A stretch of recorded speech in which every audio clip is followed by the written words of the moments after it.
Fala galera, beleza? Meu nome é César Alcâncio, seja bem-vindo, seja bem-vindo ao meu canal e vamos continuar o nosso vídeo sobre macros em Clojure. Bora lá!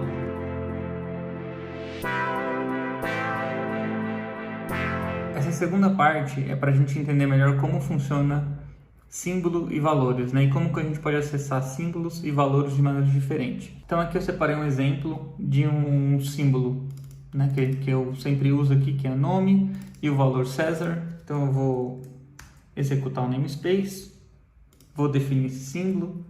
Uma vez que eu defino esse símbolo, eu posso acessar esse símbolo, né? Se no meu REPL eu digito nome, o Clojure vai, né, avaliar esse nome para o valor dele, que é César, e vai retornar o valor César. É exatamente isso que ele fez aqui. Se eu quiser acessar o símbolo, né, e não o valor, eu posso utilizar a função quote. E eu abro uma lista, chamo a função quote e passo o símbolo que eu quero acessar, e ele vai retornar exatamente o símbolo nome, em vez de retornar o valor, né? Para não usar sempre o quote, a gente tem um atalho para o quote, que é o apóstrofo, né? Então, se eu colocar apóstrofo nome e executar, ele vai retornar também o símbolo nome, exatamente como o quote. Então aí a primeira coisa que a gente tem que entender é que o apóstrofo e o quote é a mesma coisa. E basicamente o que ele faz é dar acesso ao símbolo e não ao valor do símbolo, beleza? Isso inclui lista também, que a gente vai ver mais para frente. Além do apóstrofo, a gente também tem a crase, que ela faz uma coisa bem parecida, só que ela é mais poderosa. Vamos olhar aqui, ó. A gente coloca a crase e o nome, Enter, e ele retorna o símbolo também, só que dessa vez com o namespace. Então a gente pode ver aqui que está macros Clojure parte 2, que é o meu namespace, e o símbolo nome, beleza? Então essa é a diferença do quote, o apóstrofo, que é a mesma coisa, com a diferença com a crase. E vamos ver como isso se aplica a listas, né? Porque é bem comum a gente criar lista utilizando um apóstrofo. Então, uma lista a gente sabe que é entre parênteses 1, 2 e 3. Isso aqui é uma lista com os valores 1, 2, 3. Se eu der Enter aqui, ele vai tentar executar essa lista como se fosse uma função. Esse é o problema, né? O Clojure, uma lista e uma função é a mesma coisa entre parênteses. Então, quando a gente tenta executar uma lista, ele vai pegar a primeira posição, vai tentar executar isso como se fosse uma função, passando o resto dos argumentos. Nesse caso, o 1 é o long, então ele tenta executar o 1, passando 2 e o 3, e o 1, que é um long, não é uma função, e dá esse erro aqui. Então, se a gente quer criar, né, se a gente quer que o Clojure retorne uma lista para mim, eu preciso chamar a função list. Então, eu chamo aqui a função list 1, 2, 3, e ele vai retornar para mim uma lista, né, que é exatamente o parênteses com 1, 2 e 3, certo? Essa é a forma mais simples de criar uma lista. Porém, eu posso criar uma lista também com quote. Então, já que o 1, 2 e 3 é uma lista, se eu colocar o quote aqui antes, né, e executar, ele vai retornar para mim a mesma coisa que a função lista retorna, que é uma lista com 1, 2 e 3. E a gente sabe que o quote e o apóstrofo é a mesma coisa, por isso que é muito comum a gente criar a lista dessa maneira aqui, com o apóstrofo, beleza? Então a gente tem a lista, quote, que é o apóstrofo, e a gente tem a crase também, que dá para criar listas também. Ambos têm o mesmo retorno, né? Só que nesse nosso exemplo aqui a gente está utilizando valores e não está utilizando símbolos, né? A lista, o quote e a crase, elas têm uma pequena diferença aí na hora que a gente está manipulando os símbolos. Então vamos dar uma testada. Eu preparei o símbolo number, vou executar ele aqui, né? E vamos criar uma lista agora utilizando os símbolos. Então primeiro aqui a gente vai criar uma lista com o símbolo de soma, com o 10 e com o number. Então vamos dar Enter. E o Clojure, ele executou essa lista aqui como uma função. Pegou a primeira posição, viu que era uma soma, executou a soma passando 10 e o number era 10, passando o valor 10 também de novo, né? Se a gente quiser criar realmente uma lista com esses três valores, a gente pode usar a função list. Então vamos usar a função list, passando soma, 10 e o number. A gente vai ver que nesse caso a lista que foi retornada, a primeira posição é realmente a função soma, não é o símbolo. a segunda é o valor 10 e a terceira é realmente o valor 10 e não o símbolo number, né? Vamos executar utilizando quote. Se a gente utilizar executando quote, passando mais 10 e number, a gente vai ver que o resultado é um pouco diferente. A primeira posição é o símbolo soma, não a própria função, né? Igual no list. O segundo é o 10, igual. E o terceiro é o símbolo number, e não o valor 10, que é representado por esse símbolo number. Igual ao quote, né? A gente tem o apóstrofo. Então, vamos executar aqui o apóstrofo. E vamos executar a crase, né? A gente pode ver aqui que a crase ela é quase igual ao quote e o apóstrofo. Ela tem o símbolo mais também, só que com namespace. Ela tem o 10 e ela tem o outro number também, o símbolo number, só que com namespace. Então a gente pode considerar que a lista ela vai pegar os valores, né? A função soma, o valor 10 do number, o quote e o apóstrofo são iguais e eles pegam só o símbolo, e a crase ela pega o símbolo com o namespace. Mas o poder dela não é só pegar com o namespace, é também que eu posso combinar, né, o valor da lista com o do apóstrofo. Como assim? Vamos supor que eu quero que o mais seja um símbolo, que o 10 seja o valor, né, assim como é na lista e é no quote, só que eu quero que o number seja o 10. Eu não quero retornar essa lista com mais 10 number, porque vamos supor que eu vou executar isso lá na frente e não existe esse number lá na frente. Então eu quero retornar essa lista com o mais, o 10 e o 10 também, que é como se fosse a lista para o number, porém é como se fosse o apóstrofo para o mais, né? Eu preciso retornar isso aqui no final. Então, como que eu posso fazer? Eu vou usar a crase, eu vou passar o mais, né? Vou passar o 10 e o number. Porém, no number, eu vou usar o símbolo till aqui antes do number, né? O que isso quer dizer? Ele vai falar assim, já que você está pegando os símbolos do mais, no caso do 10 o próprio valor e o símbolo do number, para o number eu quero o valor do number e não o símbolo. Então quando eu dou enter aqui, ele vai retornar o 10 no final e não o number como era antes. Então a vantagem de você utilizar o crase e não utilizar apóstrofo, né, quando você quiser manipular símbolos e valores, que a gente vai usar muito isso nas macros, é que você pode acabar dando um skip aí no símbolo e pegar o próprio valor com o símbolo do tiozinho, né? Por isso que a gente começa a ver um código um pouco mais complicado na macro, porque ela começa a combinar esses valores, né? Aqui no final eu deixei um resumo.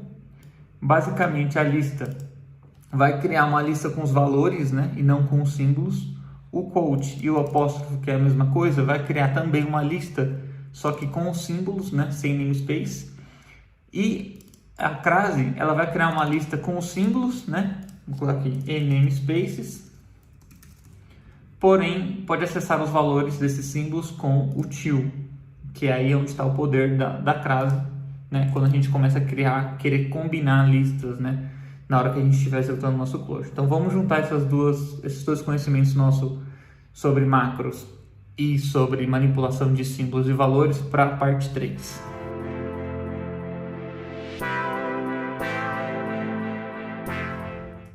Então, vou abrir aqui a parte 3. Vamos fechar aqui o projeto. Bom, vou executar o namespace, vou limpar o REPL. A parte 3, deixa eu dar um enter aqui. Para a gente começar a parte 3, vamos entender só mais um detalhe, mais um caractere especial, né? Que é esse e-comercial aqui. Para que serve esse e-comercial? Esse e-comercial é utilizado muito em funções também.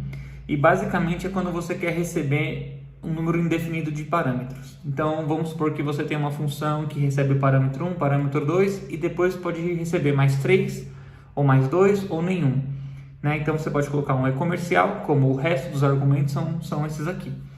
Vamos ver esse exemplo aqui da função que eu fiz, que chama sum10, né? Essa função aqui ela vai somar 10 a qualquer número que você enviar, né? E esse qualquer número pode ser uma quantidade indefinida de números também. Então, para isso, eu coloquei o e-comercial e o valor x, que é x números. E quando eu chamar essa função, que aqui abaixo está um exemplo, eu posso passar uma quantidade indefinida de números aqui para ela, né? Então eu passei 20, 30, 40, 50 e 60.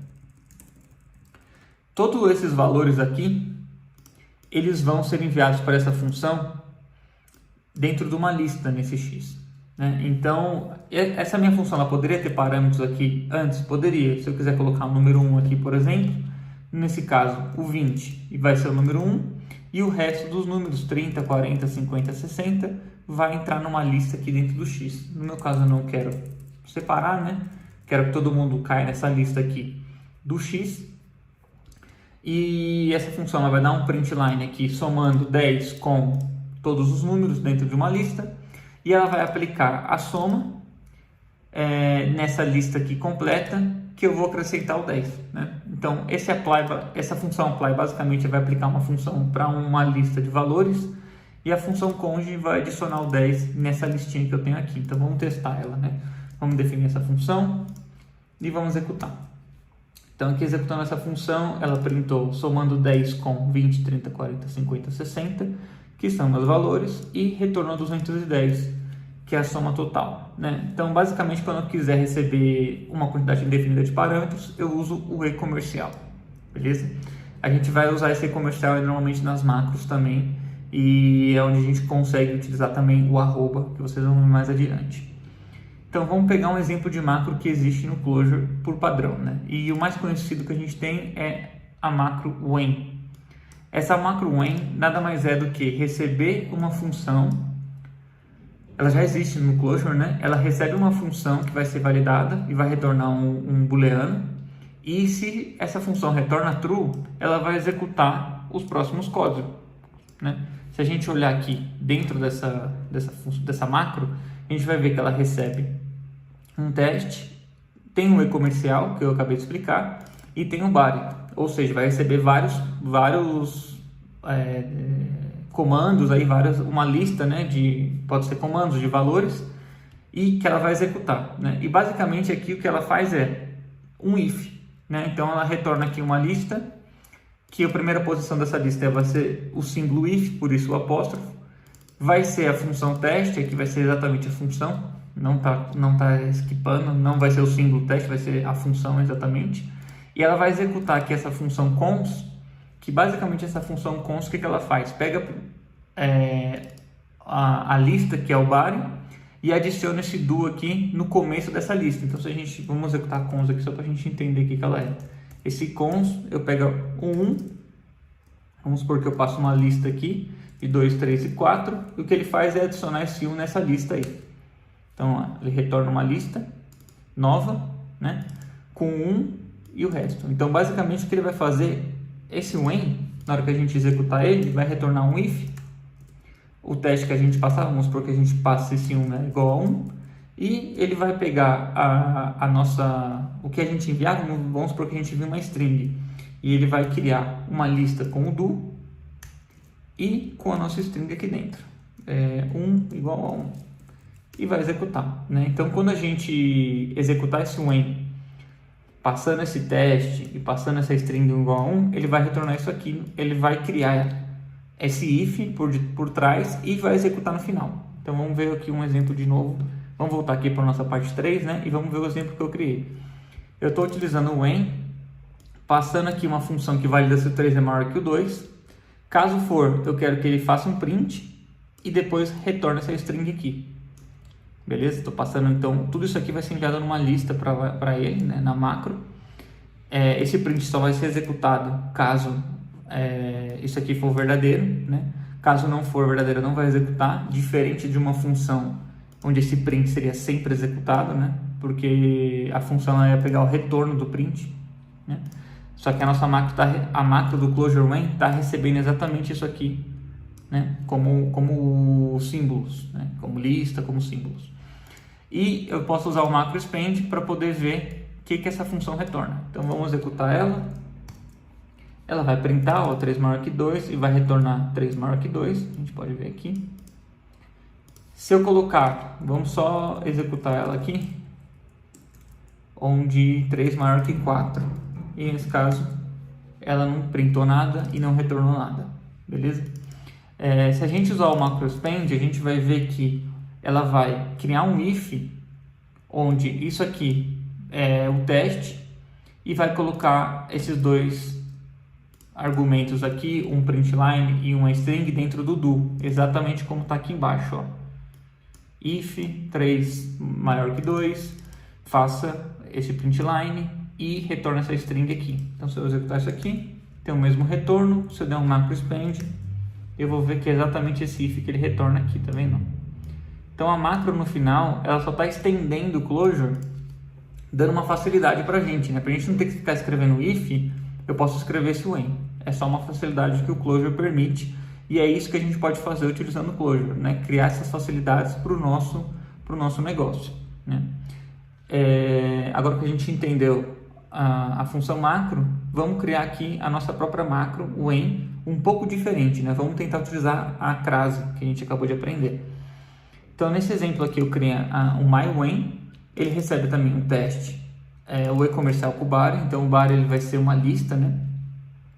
E aqui ele vai retornar o if, como eu estou colocando a crase aqui, ele vai retornar o próprio símbolo if. O teste, eu não quero que seja o símbolo teste, eu quero que seja o valor teste, né? Se a gente voltar aqui para o when do Clojure, a gente vai ver que o teste ele é o próprio valor, porque está dentro de uma lista, né? Então, a gente tem que lembrar que a lista, ela pega os valores, né? Diferente da quote, que pega os símbolos. Por isso é importante saber essa diferença. Se a gente voltar aqui para a nossa crase, que pega os símbolos, vai pegar o símbolo if, ia pegar o símbolo teste, mas eu quero pegar o valor, e ela ia pegar o símbolo cons aqui, mas eu quero pegar o valor cons, né? Eu quero executar esse cons mesmo. Então eu vou pegar esse cons, vou executar com o do, né? Na verdade, não é que eu vou pegar o cons exatamente, eu vou pegar esse parênteses aqui, porque eu quero que ele seja executado, eu não quero que seja o símbolo, né? Parênteses, não seria uma lista. Então, eu quero que seja a função mesmo. Então, eu quero executar essa função para adicionar o do na minha lista vale. Beleza? É a mesma coisa que a do Clojure está fazendo aqui, basicamente. Só que a do Clojure faz com lista. A gente fez aqui com a crase, né? Utilizando o till para escapar o que a gente acha que tem que ser o próprio valor. Vamos definir. Vamos executar. Ele deu o mesmo retorno que antes, né? 3 maior que 2, printou 3 maior que 2 e retornou 3 maior que 2. E se a gente expandir, a gente vai ver que é a mesma coisa. Ele vai retornar um if, né? Pegou o valor 3 maior que 2. Esse cons aqui, ele executou, né? Na macro. Então, ele adicionou o do na lista do body, que tinha o println e que tinha essa string aqui. Beleza? O cons é interessante porque adiciona isso aqui nessa lista, né? E aí acaba virando um do mais os outros comandos que você acabou passando. A gente pode ver outra forma de criar também agora utilizando o arroba, né? Que agora a gente vai misturar crase, o till e o arroba, né? Para que serve o arroba que a gente vê muito nas macros? O arroba ele serve basicamente para você tirar esses dados da lista, para fazer um deref dessa lista aí. Vamos ver aqui na prática como fica. Então eu vou definir essa macro aqui, myWhen ver2, que é a mesma when do Clojure, é a mesma when que eu fiz agora, só que não utilizando cons e tirando essa minha lista, esses meus comandos da lista que foi passado aqui por conta desse comercial. Então essa minha macro ela vai retornar. Vamos olhar lá de novo. A crase vai falar que ela retorna o if, o símbolo. O teste é o valor do teste realmente. E aqui eu vou retornar o símbolo do, né? Porque eu estou dentro da crase. Então eu vou retornar o parênteses, o do. E o body, em vez de eu colocar uma lista, em vez de eu colocar o do e uma lista com um println e uma string, porque nesse caso vai falhar, eu tiro o println da lista e tiro a string da lista também, para ele formar isso aqui, ó, do println a minha mensagem e depois do println a minha string mensagem. Ele vai fazer isso. Se eu não tirar ele da lista, como que ele vai ficar? Ele vai ficar com o do, vai ter uma lista aqui, vai ter o println e depois do println vai ter uma mensagem. Percebe que tem um parênteses a mais aqui, ó. Então, na hora que a macro retornar essa lista e executar, ele vai dar erro, porque ele vai tentar avaliar o retorno do println vai ser nulo, e aí ele vai tentar executar o nulo como uma função passando mensagem, e ele vai falar aqui no pointer exception. Tá vendo? Então, por isso que eu tenho que usar o arroba para tirar esse parênteses adicional aqui, e ele retornar exatamente esse negócio aqui. Para fazer um resumo, né? O arroba ele é muito utilizado junto com esse e-comercial aqui. Então, toda vez que eu tenho esse e-comercial com um monte de argumento que vai vir no final, normalmente eu quero tirar ele daquela lista, né? E colocar ele colocar os comandos ali sem estar numa lista adicional para não ter esse problema aqui, né? Ou eu posso usar o cons da forma que está aqui, ou eu posso extrair do body e manipular do jeito que eu quiser, beleza? Então, se a gente executar aqui essa minha macro B2, ela vai funcionar normal, e se eu der um macro expand, ela vai retornar aqui meu if, com o teste 3 maior que 2, com o meu do, igual está aqui, e o println e a string, que são os dois argumentos que eu passei aqui depois, ó, o println e a string. Vamos fazer um teste, vamos tirar esse arroba, né, para ver, que é um pouco confuso na minha cabeça.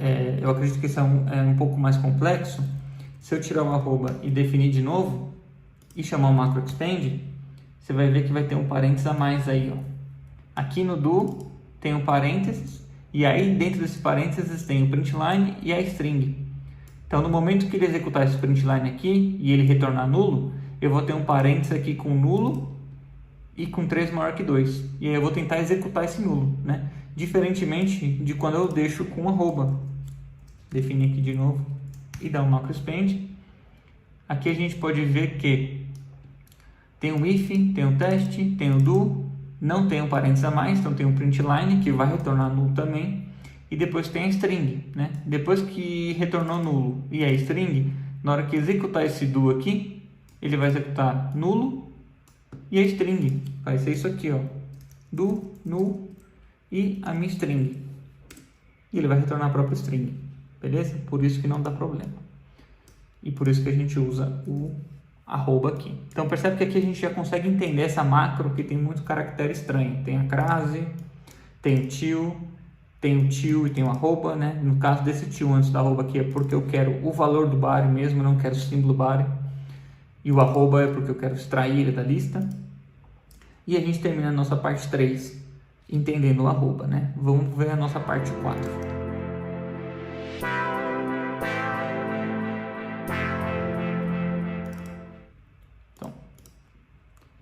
A parte 4 é para a gente entender o jogo da velha dentro da macro.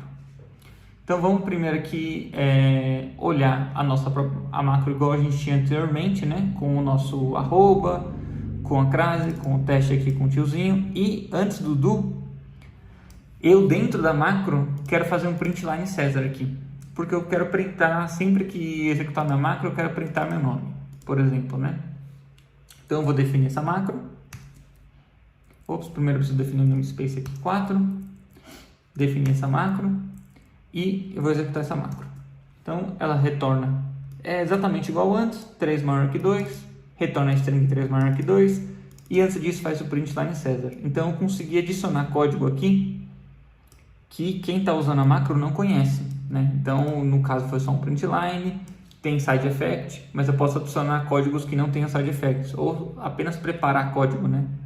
Para as coisas, a ideia da macro em geral é que as coisas sejam mais fáceis. Então, se eu puder abstrair ali alguma coisa do meu negócio ou alguma funcionalidade minha, eu vou acabar adicionando o código dentro da macro que eu quero. Nesse meu caso aqui, só um println para a gente poder entender. Vamos supor que eu não quero só um println, né? Eu quero também colocar esse nome dentro de um símbolo dentro de um let. Então eu tenho a mesma macro, agora, deixa eu dar um enter aqui, só que eu tenho um let dentro do do, né? Dentro desse let eu tenho o nome César, eu vou dar um println no nome César e depois eu vou ter o que vinha aí do cliente da macro, no caso um println, uma string, né? Fora da minha lista. Então vamos definir isso aqui, vou dar um macro expand, a gente vai ver aqui que ele criou, né? Ele retornou o if com o meu teste, tem o do, tudo bonitinho. Dentro do do tem um let, né? Então tem um let aqui. Abre o array para a gente poder ver que ele criou um nome, atribui o César a esse nome e vai dar um println no nome e depois vai dar um println que eu passei para macro e a string que eu passei para macro. Vamos executar essa macro e deu um problema, né? Esse problema aqui ele é um pouco mais confuso de entender, né? Mas basicamente o que ele está dizendo? Ele está dizendo que tem um símbolo aqui dentro da minha macro que eu estou usando, que é o nome, que ele pode estar conflitando com um símbolo fora da macro, né? Por quê? Quando eu crio a macro e a macro ela vai expandir aqui para esse código, ele está retornando esse nome. Se eu tiver um nome definido aqui em cima, def nome, outro nome, ele vai ter o nome dentro da macro vai estar fazendo um shadowing desse nome daqui. E quem está usando a macro pode não saber disso, né? Então, para evitar esse tipo de problema, o Clojure acaba simplesmente não deixando que a gente faça isso, né? Poderia deixar e a gente assumir esse erro, mas o Clojure prefere não deixar que o programador coloque esse nome aqui, esse símbolo dentro da macro, que ele pode ser conflituoso com outros símbolos, né? Ainda que isso seja um risco do programador. E tem uma forma de você resolver isso, tem duas formas de você resolver isso, né? A forma mais verbosa e uma forma menos verbosa.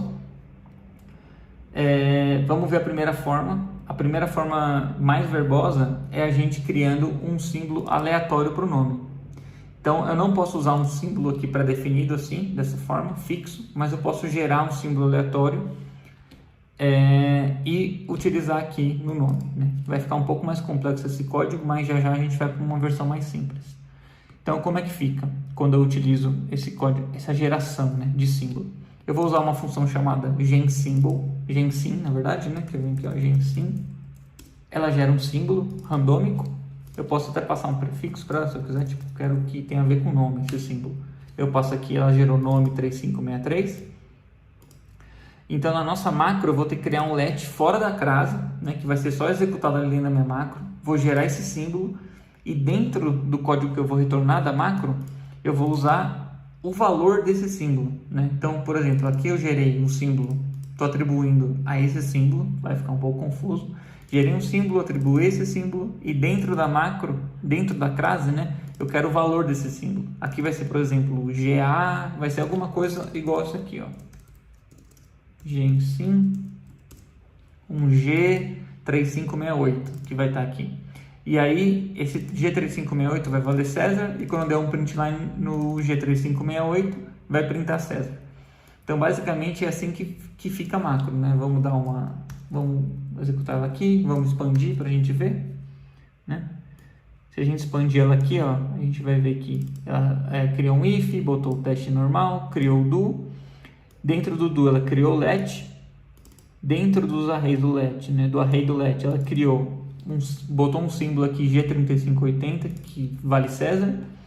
E aqui ele deu um print nesse G3580. Depois recebeu os meus argumentos, né, que vai como lista, tirou da lista e colocou aqui. Se eu executar a minha V3, ela vai printar César, vai printar o 3 maior que 2, que é o print que eu mandei, o println que eu mandei aqui, e vai retornar string, beleza?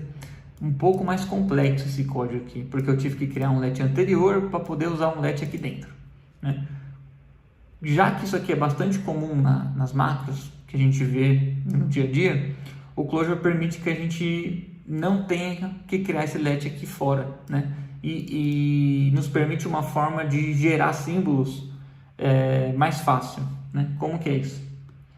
Aqui eu deixei preparado uma onde o símbolo nome ele já vai ser gerado, né? E isso acontece com esse jogo da velha aqui. A gente está acostumado a utilizar o jogo da velha para criar função anônima, mas quando a gente usa dentro de uma macro e depois do símbolo, ele sabe que esse símbolo aqui vai ser gerado. Então, se eu definir ele aqui e utilizar um macro expand, o que ele fez foi gerar um símbolo automático aqui para mim, tá vendo? Então tem o if, tem o teste de novo, tem o do, tem o meu let, tem um símbolo que foi gerado automático e estou dando um print nesse símbolo automático. Tem o meu print que eu já mandei para minha macro e tem uma string que eu mandei para minha macro. Vou executar ela e funciona normal. Printou César, que é pelo let, né? Printou o print que eu enviei aqui e a string que eu enviei. Bom, agora a gente já entende o quote, o list, primeiro, né? Símbolo e valor, quote, list, apóstrofo, crase, o til junto com a crase, o arroba junto com o comercial. E quando a gente quiser utilizar algum let, alguma coisa dentro da macro, a gente vai provavelmente ter que colocar esse... Provavelmente não, né? Ou a gente vai ter que colocar esse jogo da velha no final do símbolo para ele saber que eu quero gerar aquele símbolo de forma randômica. Beleza?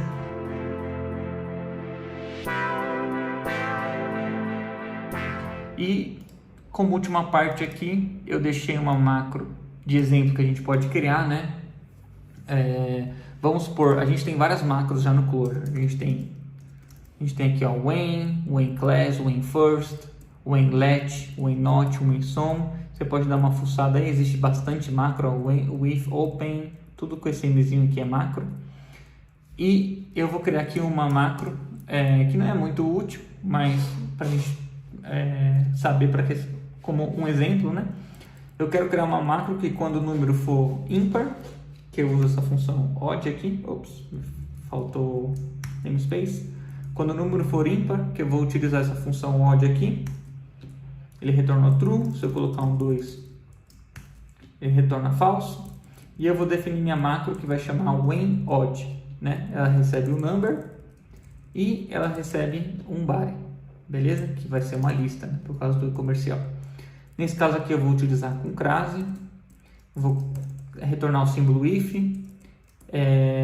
vou retornar o símbolo dessa função, que vai o próprio valor do number, e vou retornar um do, e vai tirar o body dentro da lista e colocar aqui dentro do meu do.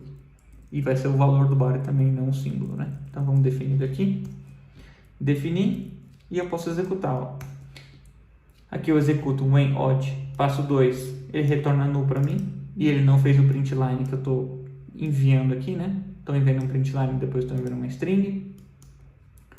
E o when odd 3, ele vai funcionar, vai fazer o print line que eu mandei e vai retornar the number is odd. A gente até pode dar uma copiada nisso aqui e ver como isso se expande, né? Macro expand, o apóstrofo, passa toda a função, executa ela aqui, deixa eu fechar o projeto, executa ela aqui, ela retornou, é um if que vai retornar a função odd, vai colocar o número que eu estou passando aqui, depois vai criar uma lista com o do, com o print line que eu passei e com a string que eu passei, né? Então é assim que ela vai expandir, e se eu executar ela, é esse código que ela vai executar por trás, beleza?